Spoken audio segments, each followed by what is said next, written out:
Hi, I'm Robert. Nice to see you all this week. I'd like to talk briefly with you about something that is really important. In fact, life-changing, something I'm working on, and something hopefully each of us will take into consideration in our own life journeys. It has to do with freedom.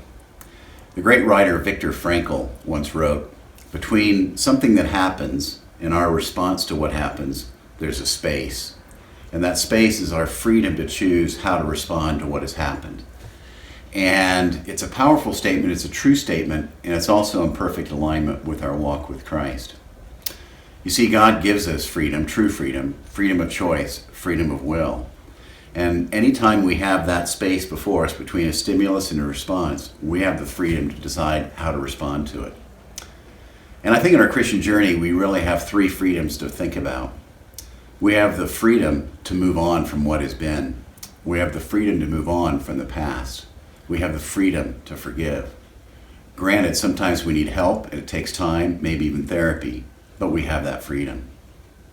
We also have the freedom to do something else, and that is we have the freedom to move away from making our lives all about me. Instead, we can move toward a life of making our lives about other people. And certainly that is very consistent with what Jesus said when he said, when you lose yourself, you find yourself. And he was really talking about living for others instead of oneself. And we have that freedom daily.